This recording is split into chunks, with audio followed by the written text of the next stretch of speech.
Good afternoon, everybody. 1990, a young 16-year-old on a rainy day was struggling with keeping his house dry and ran out of utensils to stop the leakage from roof. The biggest worry at that point of time was whether we'll shift out of this house before the building collapses. From there, as you move forward to 2025, the same person was able to achieve his financial independence and decided that he can live his life of his savings. Now, this has been a transformational journey. This has been a journey of many ups and downs. This has been a journey of many successes, but also many failures. But the most important thing in this journey has been that there have been many learnings. Today, I want to share these learnings with all of you. If anybody of you gets inspired by this, and that would be of great joy for me. So when I talk about this learnings, I see the word fire getting repeated at many points of time.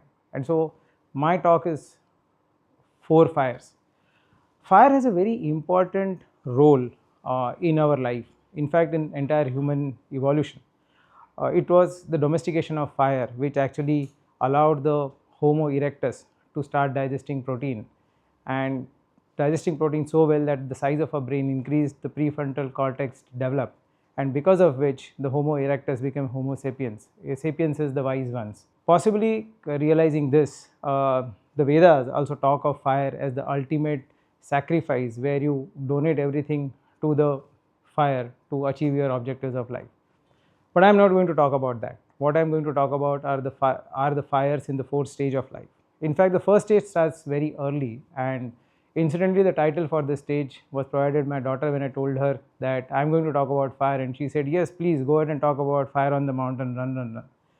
Now, fire on the mountain is a very basic game which we play. It is a very simple game. You don't need any parental supervision. You don't need any equipment to do this game. But these kind of games in early age actually teach us social interactions, and they teach us how to behave with others. You will get bullied, but you also get the opportunity to lead. You know when to keep quiet. You also learn when to speak up. You learn how to change the direction of discussions, and you also learn how to blend into what others are thinking about. So playing games actually teaches you a lot about social interactions.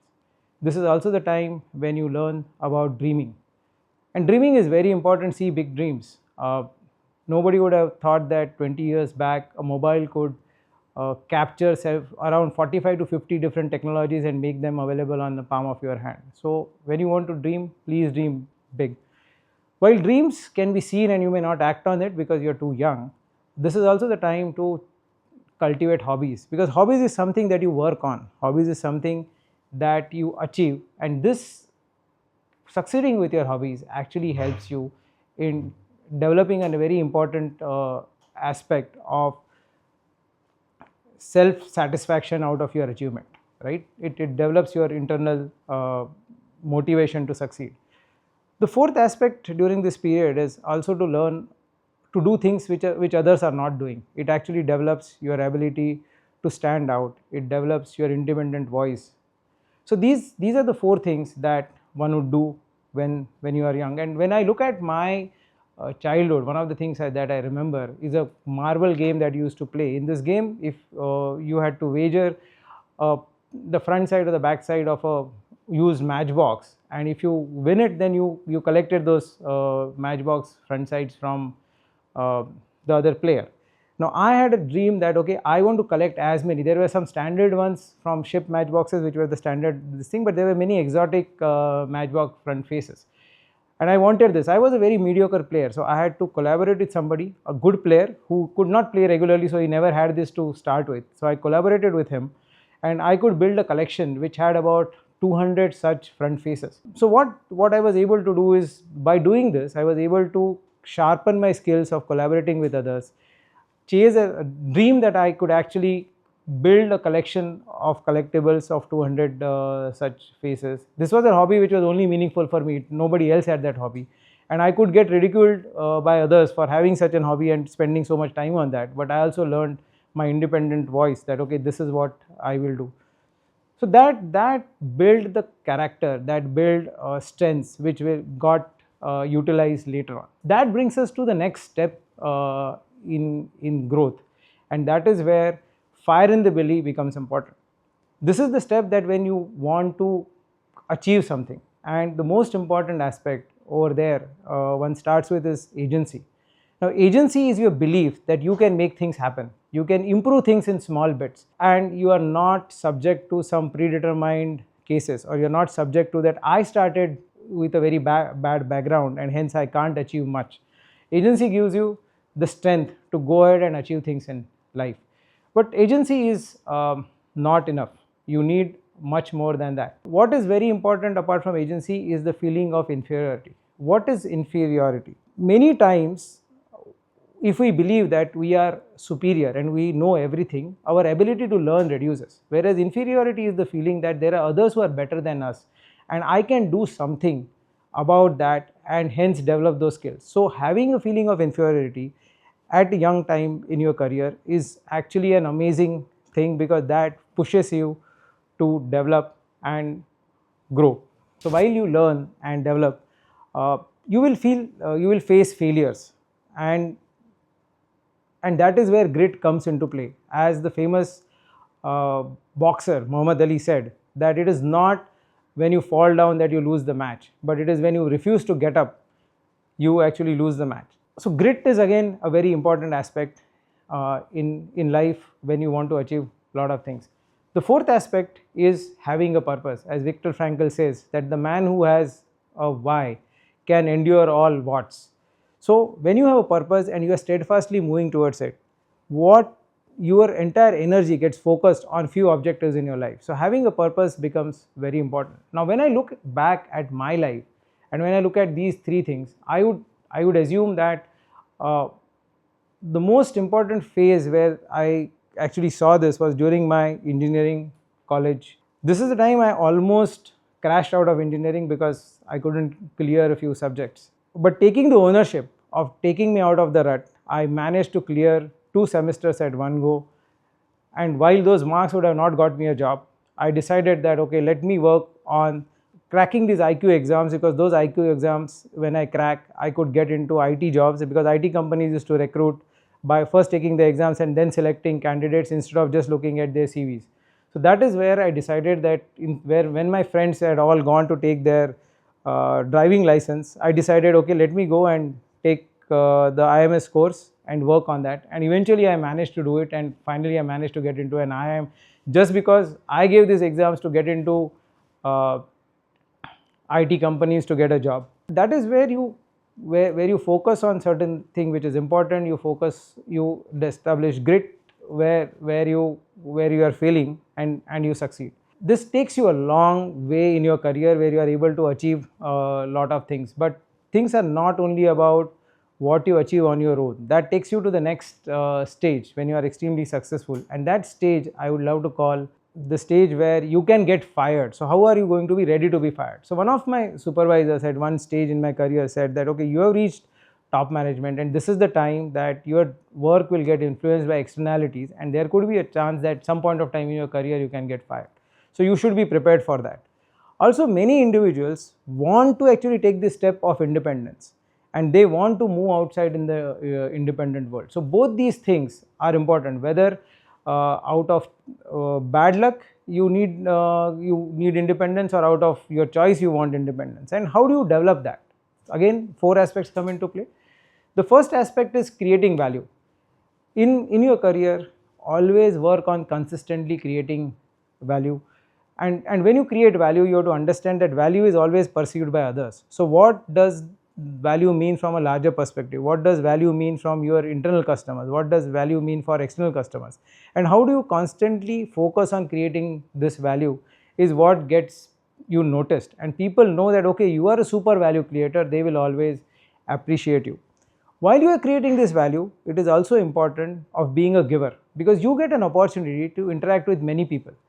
And while you create value for the organization, it is important that you do positive stuff, positive things for each of the individual, and you actually make a positive contribution into their emotional account, because these relationships that you build give you a lot of joy. Don't do it for the purpose of helping others, but or getting something in return, but do it from the perspective of that when you do this, you feel an intense joy. So being a giver can be a great opportunity.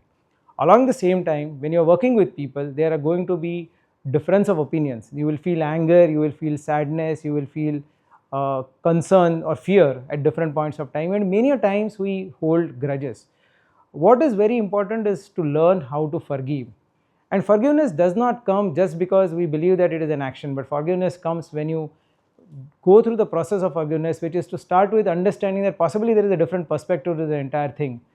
Also understanding that maybe in the larger context of things, we are mere humans, we are very small this thing in the larger context. So even if we get hurt, it doesn't really matter.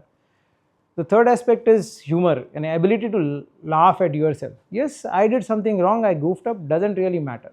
And sometimes you also understand and accept that life is not fair. There are times when you would have done everything right, but you will get blamed for it. This is what takes you actually to forgiveness. And once you are able to forgive and let the person know, you can move to the next steps where you actually think about gratitude toward the person, because in every negative episode also there is some learning for you. You can move from gratitude to compassion, where you understand that okay, if somebody acted badly with you, it was because they were fighting their own demons. And from there you can go to the next level where you are gracious with them and you actually contribute to their success. So learning this ability of forgiveness is very important. And then the fourth element in this again is remain addiction free. And when I mean to say addiction free, I am talking not only about addictions of, let's say, alcohol and smoking, but more importantly the addictions of power gets into your head, adulation gets into your head. Remaining busy can be very lovely thing for most people, and if you are successful, all of this attracts you. So how do you stay away from this? How do you stay away from something that you have built, but it may need to be broken down at some stage? So be addiction free, addiction to success. How can you be free of that?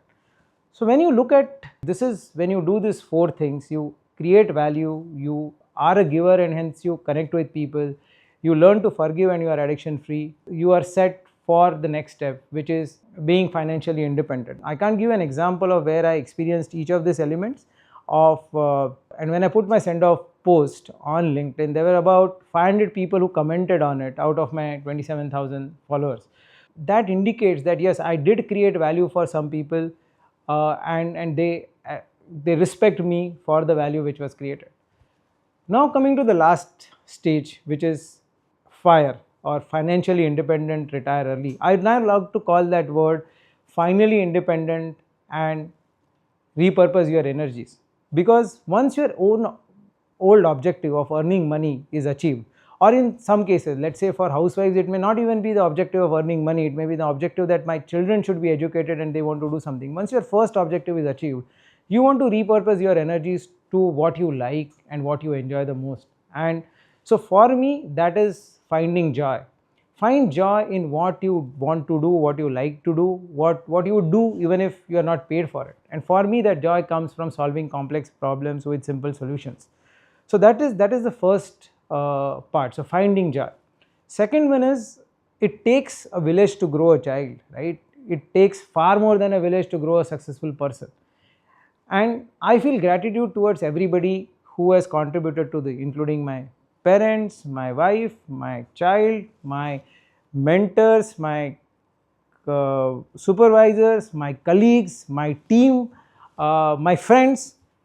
But this is also the time to be there for them, be there to mold them in their success, but more importantly, be there when they feel dejected, when they feel sad, when they want support.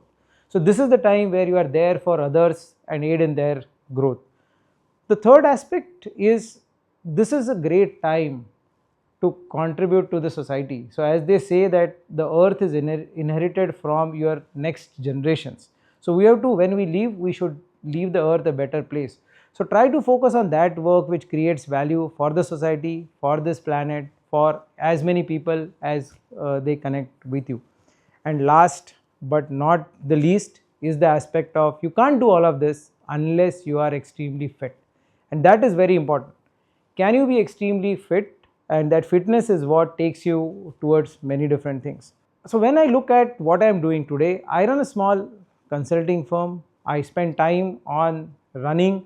I enjoy time developing my team, and I enjoy creating great value for the organizations that I work for, but also in the spaces which contribute to social upbringing, which contributes to conservation of earth and all of those things. So when I look at this, when I look at these 4 steps of fire, starting with do the early, learn through playing, learn through enjoyment, then have the fire in the belly, achieve a lot of things, then build your network, and at last use this network to contribute to larger causes. That has made me successful. I hope I have passed on this message to many of you, and some of you may benefit out of this. My thought is, may this fire provide you energy, may this fire provide you enlightenment, may this fire provide you warmth, and may this fire also liberate you. Thank you everybody for a patient hearing.